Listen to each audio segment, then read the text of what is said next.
नमस्कार दोस्तों, आपका स्वागत है अपनी YouTube चैनल PFP में। आज हम HCL टेक्नोलॉजीज़ के बारे में चर्चा करने वाले हैं। कंपनी के मैनेजमेंट ने ये कहा है कि जितना ग्रोथ हम एक्सपेक्ट कर रहे थे, जितना गाइडेंस हमने आपको पहले दिया था, उसके मुकाबले कम ग्रोथ देखने को मिलेगी, ऐसा वो एक्सपेक्ट कर रहे हैं। तो फिलहाल यहाँ पर मैनेजमेंट अगर ये बोलता है कि भाई ग्रोथ कम एक्सपेक्टेड है, तो क्लियरली स्टॉक मार्केट के लिए ये अच्छी बात नहीं है, क्योंकि स्टॉक में ऑलरेडी एक अच्छी रैली देखने को मिली थी और ये एक इंडिकेशन होता है। HCL टेक्नोलॉजीज़ ने बोला कि भाई हमारी कंपनी में हम ग्रोथ कम एक्सपेक्ट कर रहे हैं, तो क्लियरली ये पूरे सेक्टर पे आपको इंपैक्ट देखने को मिलेगा, क्योंकि ये कोई बहुत ज्यादा छोटी कंपनी नहीं है। अगर बहुत छोटी कंपनी बोलती है तो ऐसा हो सकता है कि ये सिर्फ कंपनी स्पेसिफिक है, लेकिन 2-3 लाख करोड़ की अगर मार्केट कैप वाली कंपनी बोलती है कि भाई हमें ये इंपैक्ट पड़ने वाला है, टॉप 5 में आती है ये कंपनी, तो क्लियरली आपको दूसरे स्टॉक्स पर भी इंपैक्ट देखने को मिला है। रिपल इफेक्ट पड़ता हुआ नजर आया कि भाई HCL टेक का बिजनेस इंपैक्ट होगा तो बाकी में भी थोड़ा बहुत इंपैक्ट तो आपको देखने को मिलेगा। तो इस हिसाब से पूरे IT सेक्टर में अच्छी खासी गिरावट हुई है, पर्टिकुलरली HCL टेक में आपको 7% की गिरावट देखने को मिली है।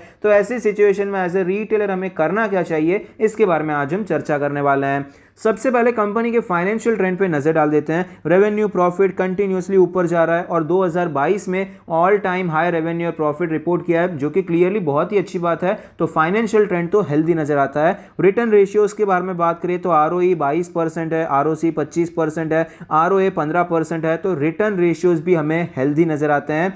लेवरेज रेशियो के बारे में बात करें, डेट टू इक्विटी 0.06 है, इंटरेस्ट कवरेज रेशियो 67 का है। तो लेवरेज रेशियो भी काफी अच्छा है, ना के बराबर कर्जा आपको नजर आता है। शेयर होल्डिंग पैटर्न के बारे में बात करें, टोटल प्रमोटर होल्डिंग है 60.72%, जिसमें से कुछ भी प्लेज नहीं है। Mutual fund 10%, other DII 6.5%, FII 17%, retail and other category में 5.5% की हिस्सेदारी है। शेयर होल्डिंग पैटर्न अच्छा नजर आता है, प्रमोटर की होल्डिंग 50% से ऊपर है और इंस्टीट्यूशंस का इंटरेस्ट भी अच्छा नजर आता है। रीसेंट ट्रेंड के बारे में बात करें तो प्रमोटर होल्डिंग आपको थोड़ी बहुत बढ़ती हुई नजर आई है, 0.4% से इंक्रीज देखने को मिला है, जो कि क्लियरली अच्छी बात हो जाती है। म्यूचुअल फंड अब तक यहां पर इंक्रीज करे थे, लेकिन लास्ट क्वार्टर के बेसिस पे लास्ट क्वार्टर के मुकाबले थोड़ा बहुत आपको सेल ऑफ देखने को मिला है। अदर DIIs कंटिन्यूसली खरीद रहे हैं, FIIs कंटिन्यूसली बेच रहे हैं, रिटेलर्स का स्टेक आपको थोड़ा बहुत बढ़ता हुआ नजर आता है। तो रीसेंट ट्रेंड में मिक्स्ड सिग्नल्स आ रहे हैं, कुछ इंस्टीट्यूशंस निकल रहे हैं, कुछ इंस्टीट्यूशंस एंटर होते हुए नजर आते हैं। वैल्यूएशन के बारे में बात करें तो PE रेशियो 20 है, जो कि हिस्टोरिकली एवरेज साइड पे है। प्राइस टू बुक रेशियो 4.5 है, जो कि हिस्टोरिकली हायर साइड पे है। सेक्टर का PE रेशियो 30 है। तो क्लियरली आप देख सकते हैं वैल्यूएशन के बेसिस पे ना ही ये हिस्टोरिकली बहुत महंगा है, ना ही ये सेक्टर के मुकाबले महंगा है। आपको ठीक ठाक वैल्यूएशन पे ये ट्रेड करता हुआ नजर आता है। 3.25 लाख करोड़ की मार्केट कैप कंपनी की नजर आती है।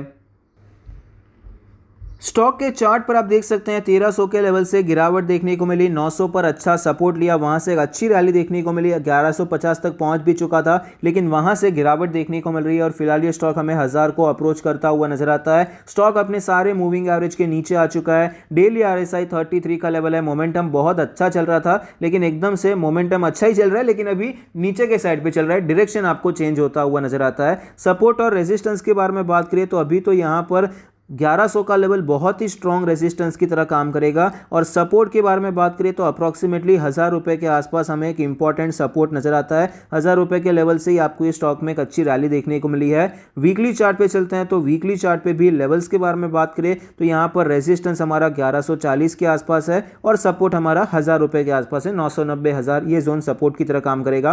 मंथली चार्ट पे चलते हैं। मंथली चार्ट पर आप देख पाएंगे आपको यहाँ पर सेम लेवल्स ही नजर आएंगे। यहाँ पर ये लेवल्स इतने इंपॉर्टेंट क्यों है? स्टॉक मार्केट में आप देख पाएंगे लेवल्स आपको ध्यान में रखने होते हैं। जब भी कोई स्टॉक एक लेवल से कोई बड़ा रिएक्शन देता है तो वो लेवल इंपॉर्टेंट हो जाता है। तो यहां पर आप देख पाएंगे स्टॉक में आपको यहां से बड़ा रिएक्शन दिया था, स्टॉक में गिरावट ये देखने को मिली थी, सपोर्ट टूटता हुआ नजर आया था, तो ये लेवल रेजिस्टेंस की तरह काम कर रहा है और यहां पर ब्रेकआउट देखने को मिला था। 3 महीने का ये ब्रेकआउट यहां से हुआ था, तो अभी तक ये सपोर्ट की तरह काम करेगा। अगर आप मंथली चार्ट देखेंगे, इसके लंबे टाइम फ्रेम पे अगर स्टॉक को स्टडी करने की कोशिश करेंगे तो आपको पता चलता है कि स्टॉक में लंबे टाइम फ्रेम में अच्छा परफॉर्म किया है और फिलहाल यहां पर एक type of head and shoulder pattern आपको बनता हुआ नजर आता है। तो ये क्लियरली थोड़ा सा एक वीक संकेत हो जाता है। जब तक ये स्टॉक मंथली चार्ट पे 1000 रुपए के ऊपर है तब तक कोई ज्यादा टेंशन लेने वाली बात नहीं है। तब तक के लिए हम एक्सपेक्ट कर सकते हैं कि ये साइडवेज हो सकता है। अगर ये स्टॉक 1000 रुपए का लेवल तोड़ देता है तो स्टॉक जब तक ये लेवल के ऊपर ट्रेड कर रहा है, ये लेवल कौन सा है? 900 रुपए के करीब का लेवल है।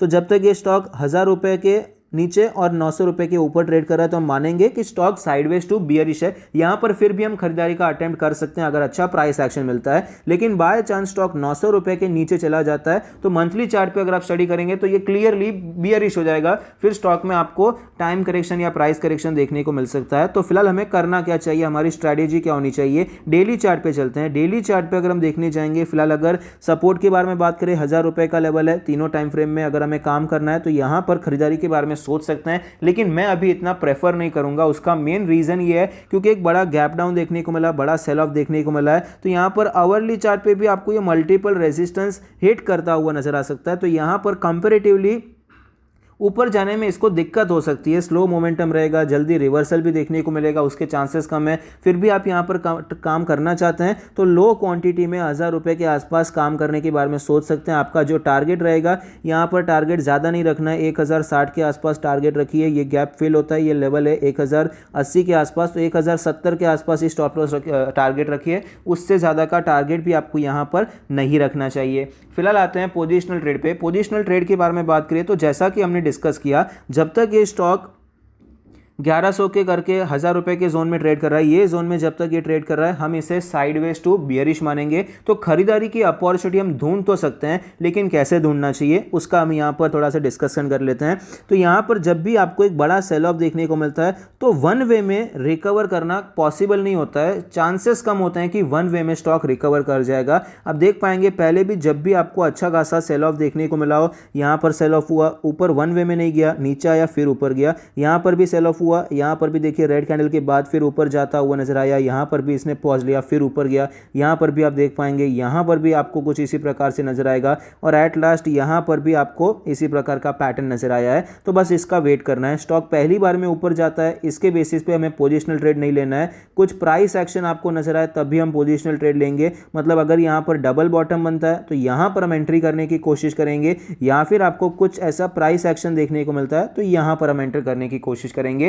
पहली ग्रीन कैंडल पे यहां पर काम नहीं करना है पोजिशनल ट्रेड के लिए, क्योंकि स्टॉक तो वीक है, उसमें कोई डाउट नहीं है। इतने हफ्तों की तेजी एक ही हफ्ते में चली गई है, तो हमें थोड़ा सा कंफर्मेशन यहां पर चाहिए। और वो कंफर्मेशन में भी हम लोग फुल क्वांटिटी में काम नहीं करेंगे, 50% की क्वांटिटी में काम करेंगे। रीजन क्या है, क्योंकि ये एरिया में स्टॉक बुलिश नहीं है, साइडवेज टू बियरिश नजर आता है। तो यहां पर अगर ये स्टॉक साइडवेज है, साइडवेज नजर आता है, साइडवेज टू बियरिश,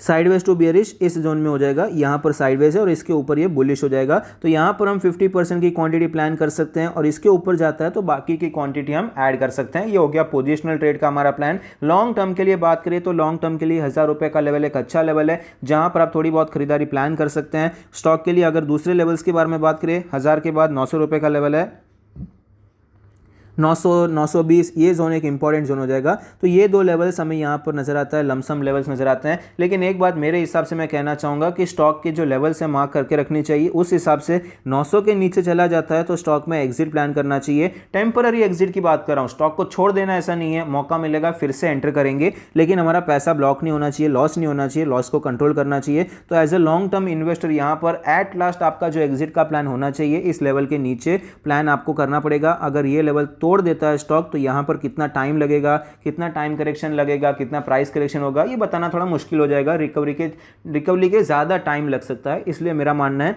कि 900 रुपए के लेवल आपको एग्जिट प्लान करना चाहिए as a long term investor. बाकी तो हम पोजिशनल के लिए जब एंटर करेंगे तो यहां पर आपका क्लियरली स्टॉप लॉस डिफाइंड होगा, उसके बेसिस पे ही काम होगा। आई होप आपको वीडियो पसंद आता है, कुछ सीखने को मिलता है। Thank you, stay happy, happy investing.